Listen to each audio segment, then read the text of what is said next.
আমার নাম সাদিয়া বেগম। ঘটনাটি ঘটে আমার অফিসের বসের সাথে। আমি তখন সবে মাত্র কলেজ থেকে হেস্ক পাশ করি। সংসারে টানাটানির জন্য বেশি এগুতে পারেনি, তাই অনিশ্চা সত্ত্বেও চাকরির জন্য খোঁজ করতে থাকি। অনেক খোঁজাখুঁজি পর ঢাকায় একটা হোটেলের রিসিপশনে চাকরি পাই, তবে ওদের কিছু শর্ত আছে। অনিচ্ছা সত্ত্বেও রাজি হয়ে গেলাম। বললাম ওকে। হোটেলের ম্যানেজার একটা ঠিকানা ধরিয়ে দিয়ে বলল রাত 9টার দিকে ওখানে পৌঁছে যেতে, জরুরি মিটিং আছে, লেট করা চলবে না। ওনাকে ওকে বলে চলে আসলাম। তবে একটা জিনিস খেয়াল করলাম, ম্যানেজার আমার সাথে কথা বলার সময় আমাকে একটু বাজে চোখে দেখছিল। আমি একটু অস্বস্তি হলেও কিছু বলিনি, কারণ চাকরিটা খুবই প্রয়োজন। তাই এসব ভাবতে ভাবতে বাসায় চলে এলাম। সব কাজ শেষ করতে করতে প্রায় সন্ধ্যা। তারপর গোসল সেরে নিজেকে পরিপাটি করতে বসলাম আয়নার সামনে। আজ যেন আমাকে অন্য দিনের চেয়ে আলাদা লাগছে। চুল আঁচড়াতে আঁচড়াতে ভাবছি কি পরা যায়। হয়তো অফিসের কোনো মিটিং আছে। এসব ভাবতে ভাবতে রাত প্রায় 8:30।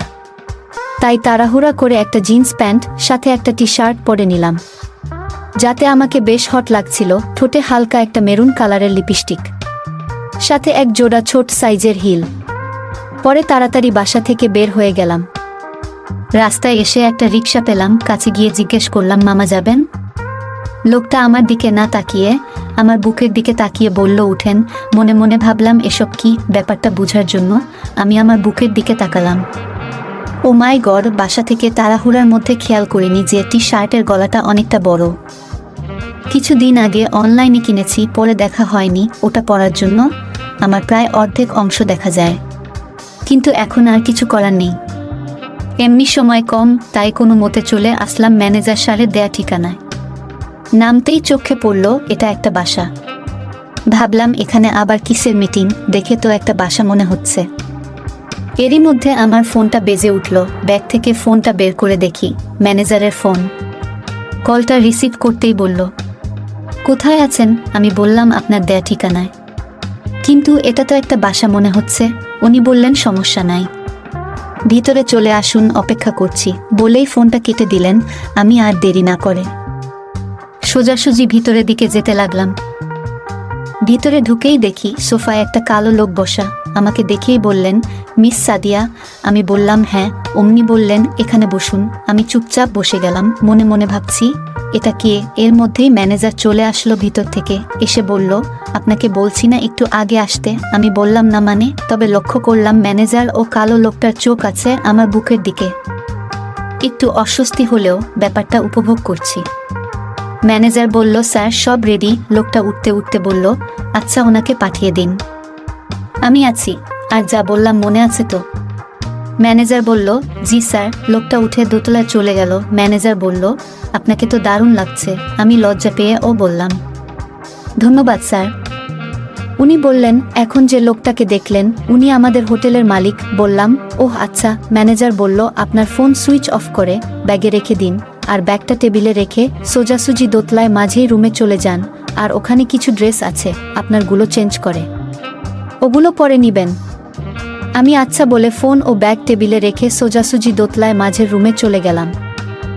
ভিতরে ঢুকতেই দেখি বিছানার উপরে 2টা শপিং ব্যাগ। ওগুলো হাতে নিয়ে খুলতেই দেখি একটা সিল্কের ব্লাউজ আর লাল জর্জেটের শাড়ি। সব কিছুই আমার পারফেক্ট ফিট হবে, কিন্তু সমস্যা অন্য জায়গাতে। ব্লাউজটা স্লিভলেস এবং ব্যাকলেস হওয়ায় পিছের গলাটা বেশ বড়ষ্ট। আমি তো পুরোপুরি অবাক। এবারের কৌতূহল বেড়ে গেল, অপর শপিং ব্যাগে কি আছে। খুলে ফেলতেই আমি হা হয়ে গেলাম। কালো রঙের একটা পিপটো পেন্সিল হিল, তাও আবার প্রায় 4 ইঞ্চি লম্বা। কে এগুলো কিনেছে সে ভালোই জানে কিসের সঙ্গে কি মানা। সব মিলিয়ে নিঃসন্দেহে একটা সি কম্বিনেশন। একটু দ্বিধা হলেও জিনিসগুলো ভালো লাগলো। তাছাড়া নতুন চাকরির মিটিং বলে কথা। সোজাসুজি চলে গেলাম বাথরুমে ড্রেস চেঞ্জ করতে।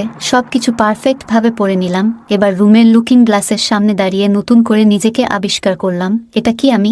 এক মুহূর্তে মনে হচ্ছে নিজেই খেয়ে ফেলি। সামান্য সাজগোজ করতেই মানিয়ে গেল। এর মধ্যে দরজায় একটা শব্দ পেলাম। কেউ একজন আসছে রুমের ভিতরে। বসা থেকে উঠে দরজার দিকে এগোচ্ছি। হঠাৎ করে কেউ একজন পিছন থেকে জড়িয়ে ধরল। আমি ভয়ে চেঁচিয়ে উঠলাম, কিন্তু কিছুই হলো না। তখনও বুঝতে পারছি না কি হচ্ছে। আমি মুহূর্তের মধ্যে যেন অন্যমনস্ক হয়ে গেলাম। নিজেকে ধরে রাখতে কষ্ট হচ্ছিল, আমি রীতিমতো কাঁপছি। কিন্তু কে উনি? এমন সময় হঠাৎ করে কোলে তুলে নিল আমায়। এই প্রথম আমি তার মুখটা দেখতে পেলাম। আরে উনি আর কেউ না, কিছুক্ষণ আগে সোফায় বসে থাকা কালো লোকটা, আমার অফিস বস। আমি চেঁচিয়ে বললাম, ছাড়ুন আমাকে, কিন্তু উনি কিছুই শুনলেন না। কোলে করে সোজা নিয়ে গেলেন খাটের উপর। নিজেকে ছাড়িয়ে নিতে চেষ্টা করলাম, কিন্তু না, একটা সুঠাম পুরুষের হাত থেকে একটা মেয়ে কখনো ছুটে যেতে পারে না। আমিও পারলাম না। মনে হচ্ছিল কিসের চাকরি, এর চেয়ে বড় কিছু পেয়ে গেছি আমি প্রায় পাগলের মতো হয়ে গেছি। লোকটা বুঝতে পারল। বেশ খানিক পরে তার হাত থেকে মুক্তি পেয়ে একটু স্বস্তি পেলাম। প্রায় কোনো মতে নিজেকে সামলে নিয়ে রুমের বাইরে দৌড়ে পালানোর চেষ্টা করলাম, কিন্তু একই দরজাটা বাহিরে থেকে বন্ধ। আমি ভয় পেয়ে গেলাম। চাকরিটা আপনার চাই না? মাসিক স্যালারি 20,000। চাইলে আরও কিছু বেশিও নিতে পারেন, তবে মাঝে মাঝে আমাকে সময় দিতে হবে, আর যদি চলে যেতে চান তাহলে যেতে পারেন। কিন্তু সব কিছু ভিডিও হয়ে গেছে। বাকিটা আপনার ইচ্ছা। একদিকে সংসারের অভাব, অন্যদিকে এতক্ষণের সব কিছু ভিডিও হয়ে গেছে। এসব কিছু ভাবতে ভাবতে লোকটা আমার কাছে চলে এসেছে। আমার একটা হাত টেনে নিল। আমি একটা শক খেয়ে গেলাম। ভাবলাম সব কিছুই তো পাচ্ছি, ভালো জব, ভালো স্যালারি, তাহলে খারাপ কি? আর খারাপ ভালোতে কি আসে যায়? কেউ তো আর দেখতে আসছে না। লোকটা বলে উঠল, কি আপনি রাজি? আমি বললাম, হুম। এই সময়টাতে যে সুখ, তা শুধু মেয়েরাই অনুভব করে। নতুন স্টোরি পেতে ফলো দিয়ে পাশে থাকুন।